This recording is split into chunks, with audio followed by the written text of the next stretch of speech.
Salamlar hər kəsə, xoş gördük hər birinizi. Bugünkü dərsimiz Osmanlı dövlətinin ikinci hissəsidir.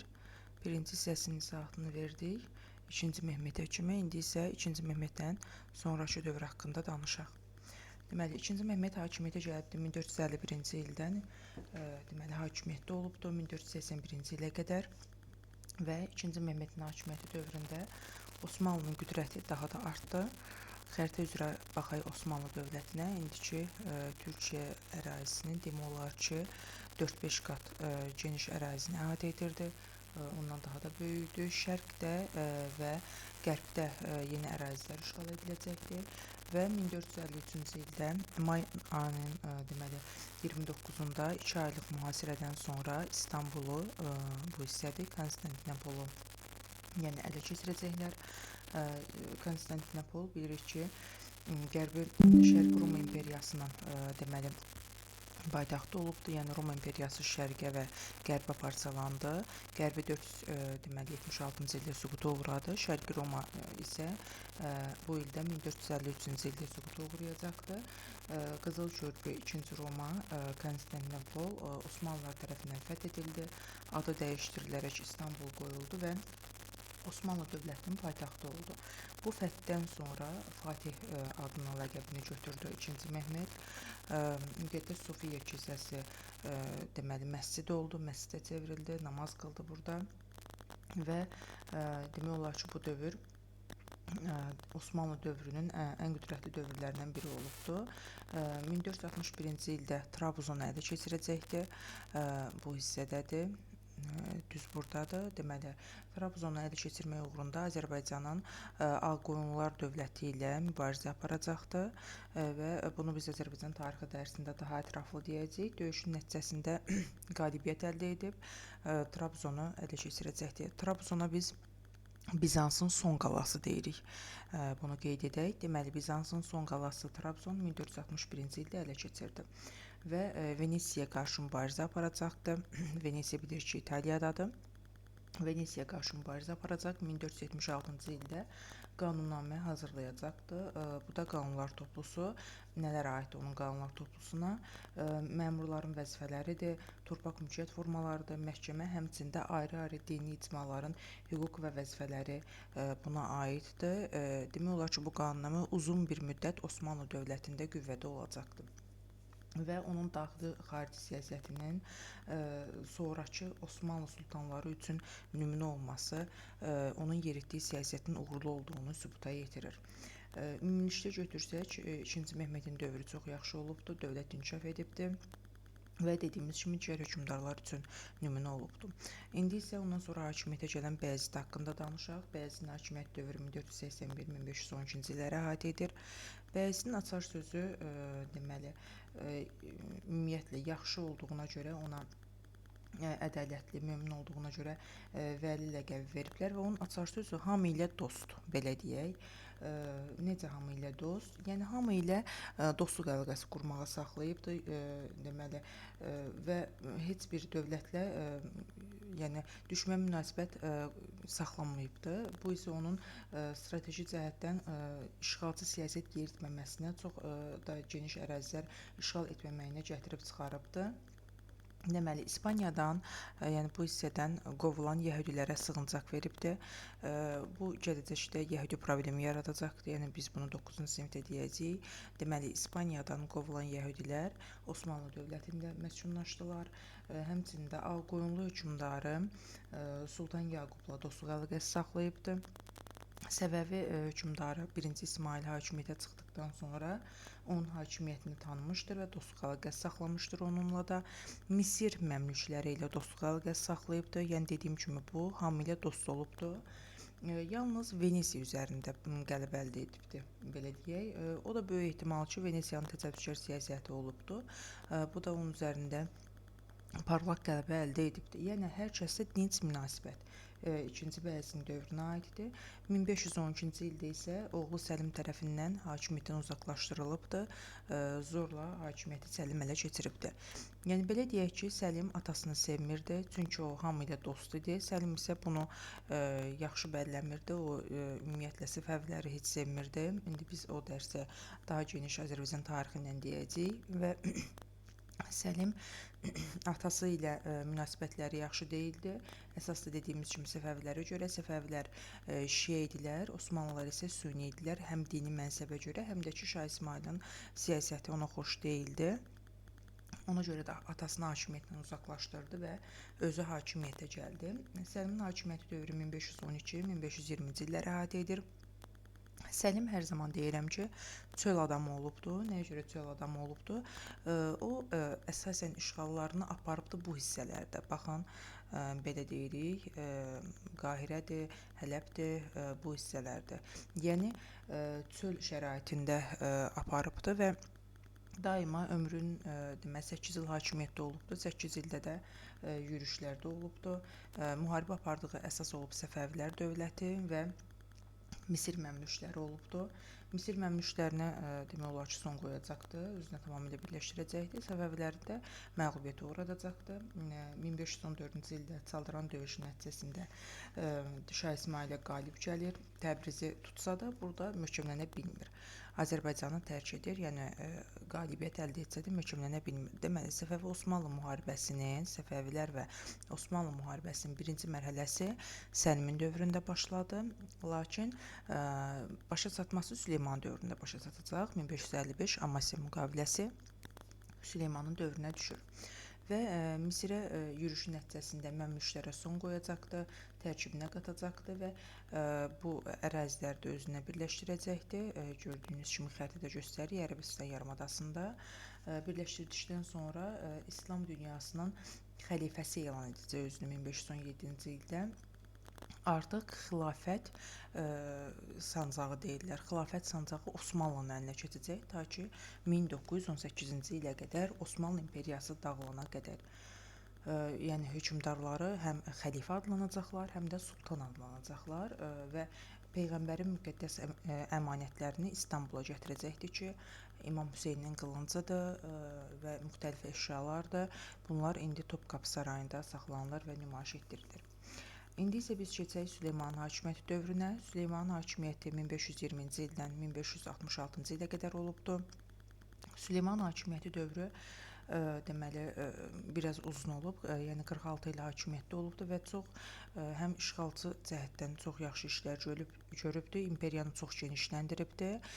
Həmçinin də daxili siyasətdə deməli güclü mərkəzləşmiş dövlət yaradıbdı və gördüyü bu yeritdiyi siyasətin nəticəsidir ki, ona möhtəşəm və yaxud da Qanuni adı ilə tanınır tarixdə və onun dövrü möhtəşəm yüzyıl adlandırılır. Osmanlı dövləti qüdrətinin ən yüksək zirvəsinə çatıbdı onun dövründə. Əsas diqqətini yönəltdi Avropaya, amma belə deyək ki, Afrikada da, Asiyada da işğallar həyata keçiribdi. Amma əsas qüvvəni yönəldib Avropaya. Deməli, yürüşü hara yürüş elədi? Biz dedik Bolqarıstan və Serbiya Bəyazın dövründə tamamilə tutuldu. Yəni bu hissələrdə baxın Bolqarıstan, Serbiya. Və bu əsas hücumu olacaq Macaristan və Avstriya. Birinci ələ keçirəcək 1521-ci ildə Belqradı. Yəni bu Belqradı ələ keçirəcək və Muxaç döyüşü baş verəcəkdir. Muxaç döyüşünün nəticəsində Macar Çex qoşunlarına qalib gələcək 1526-cı ildə. Yəni deməli Macaristanda tutdu və bunun ardınca isə 1529-33-cü illərdə Osmanlı və Avstriya arasında müharibə baş verəcəkdir. Və 29-cu ildə müharibənin nəticəsində bu hissədə də Avstriyanın paytaxtı Viyananı mühasirəyə alacaqlar, lakin tuta bilməyəcəklər Viyananı. Yəni Viyana qapılarına qədər gedib Osmanlılar düşlər çıxıbdı. Tuta bilməməklərin səbəbi olacaq ki, sərt iqlim var idi, hava şəraiti var idi, əsgərlər yorulmuşdu, silah və təchizat pis idi. Ona görə də Viyananı ilk dəfə tutmaqları uğursuz olacaq. Ümumiyyətlə Viyanaya bir neçə dəfə cəhdlər edəcəklər, həm Süleyman, həm də bir neçə deməli hökmdar.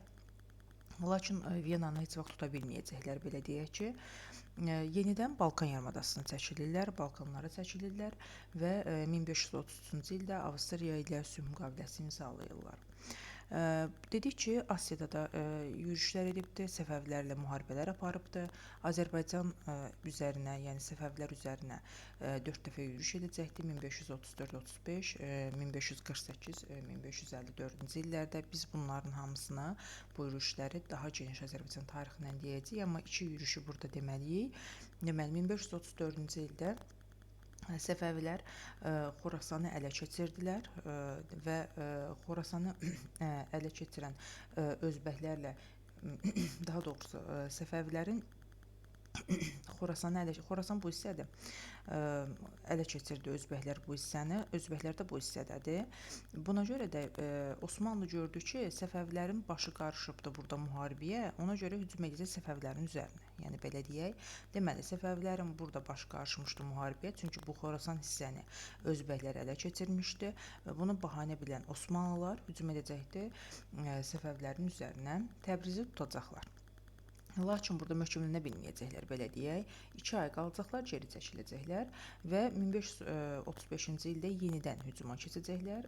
Bu zaman Təbrizi tutsalar da, Həmədan yaxınlığında döyüşdə məğlubiyyət, bu hissələrdə Həmədan yaxınlığında döyüşdə Səfəvilərə məğlub olacaqlar. Və bunun ardınca isə yenidən 2 hücum edəcəklər ki, bu hücumların nəticəsində də Azərbaycanda tam olaraq möhkəmlənə bilməyəcəklər, belə deyirik. Və 1535-ci ildə yenidən diqqətini yönəltdi Avropaya Süleyman. Bu zaman Avstriyadır, həmçinin də yəni Avropada olan dövlətləri deyirik biz. Avstriya, İspaniya, Müqəddəs Roma İmperiyası. Müqəddəs Roma İmperiyası bu hissədə idi. Almaniya və İtaliyanın bir hissəsini götürürük. Bunları idarə edən Habsburqlar sülaləsi müttəfiq olacaqlar, bir olacaqlar və Osmanlı bu zaman Fransa ilə əlaqə saxlayacaqdı bu saydığımız dövlətlərə qarşı. Deməli, Avropanı o dövrdə bir sülalə idarə edirdi. Habsburqlar sülaləsi idarə edirdi və Osmanlı bu sülaləyə qarşı Fransa ilə müttəfiqlik əlaqə saxlayacaqdı.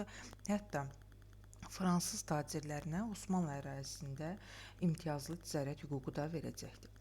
Və bunun nəticəsidir ki, 1541-ci ildə Avstriyaya qarşı yenidən müharibə oldu. Buna cavab olaraq İspaniya dedik, bunlar müttəfiqdirlər.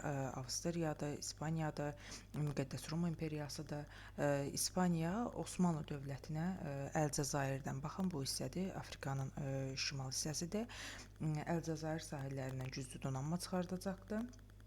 Lakin buna baxmayaraq təbiətin şıltaqlığı, yəni burada İspan gəmilərinin deməli fırtına nəticəsində məhv olması Osmanlının qalibiyyətinə gətirib çıxarmışdı.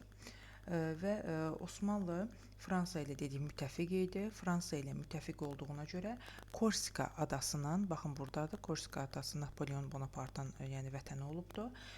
Korsika adasını Fransaya geri qaytarılmasında mühüm rol olmuş, yəni köməklik eləyibdi Osmanlı buna. Deməli, 1541-ci ildə Avstriya ilə yenidən müharibəyə başlayır. İspaniya bu müttəfiqi olduğuna görə Əlcəzairə qoşun çıxardır, lakin təbii hadisə imkan vermir ki, İspaniya qalibiyyət əldə eləsin və Fransa ilə Osmanlı müttəfiq olduğuna görə Korsika adasının Fransaya birləşməsində Osmanlı Fransaya köməklik edibdir. Bu belə. İndi isə bunun hakimiyyəti dövründə, yəni Süleymanın hakimiyyəti dövründə sərhədlər hardan hara qədər əhatə edirdi? Aralıq dənizindən Hind okeanına qədər gördüyünüz kimi çox geniş bir ərazini əhatə edirdi. Afrikanın şimalında da bəzi ərazilər ələ keçirdi, lakin 1566-cı ildə Zigetvar üzərinə yürüş edəcəkdi. Bu da deməli Avstriya yaxınlığındadır. Zigetvar qalası mühasirəyə alır, lakin bu mühasirə zamanı vəfat edir. Vəfat etsə də Osmanlılar bu qalanı geri qaytarırlar. Yəni geri qaytarırlar yox, daha doğrusu işğal edirlər və yerlə yeksan edirlər. Zigetvar döyüşündə Osmanlılar qalibiyyət əldə edir. Lakin həmin döyüş ərəfəsində, daha doğrusu döyüş sırasında Süleyman vəfat edir 1566-cı ildə. Süleyman vəfat etdi. Süleymanın deməli dövrü dediyim möhtəşəm oldu və onun dövründə çoxlu işğallar həyata keçirdi. Bunu yəni xəritə üzərindən hamısını öyrənəsiz. Eyni ilə işğal etdiyi əraziləri göstərdiyim kimi hardan hara hücum edibdi, hansı əraziləri tutubdu. İndi isə keçək biz Səlimin hakimiyyət dövrünə. İkinci Səlim, buna Sarı Səlim də deyirlər. İkinci Səlimin hakimiyyəti dövrü 1566-1574-cü illərə aid edir. Osmanlının nüfuzu daha da artdı. Portuqaliya işğalı altında olan İndoneziya müsəlmanlarının xahişi ilə deməli Osmanlı donanması Portuqaliyalıları məğlubiyyətə uğratdı və 1569-cu ildə onların təcavüzkar siyasətinin qarşısını aldı. Həmçinin də Kipr adasını fəth etdi.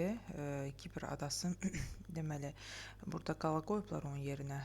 Kipr adası bilirik ki, bu hissədədir. Yunanistanın deməli bu hissəsində, daha doğrusu Türkiyənin bu hissəsindədir. Bura Kritdir bu hissə. Burada Kipr adasıdır. Kipr adasını 1571-ci ildə öz hakimiyyəti altında birləşdirdi.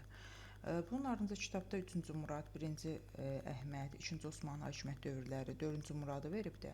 Bunları deməyə çox ehtiyac yoxdur. Çünki biz bunları Azərbaycan tarixindən keçdikcə, yəni deyəcəyik hansı dövrün nələrə aiddir. Məsələn, 3-cü Muradın dövrünə aiddir ki, Amasya sülhünün şərtləri pozuldu, yenidən müharibə oldu, 1-ci İstanbul müqaviləsi. Yəni bunların hamısını keçdikcə biz deyəcəyik və bunları belə deməyə ehtiyac yoxdur.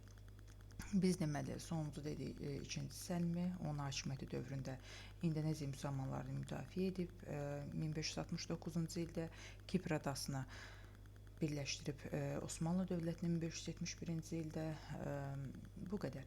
Bugünkü dərsimizdə bu qədər. Sağ olun.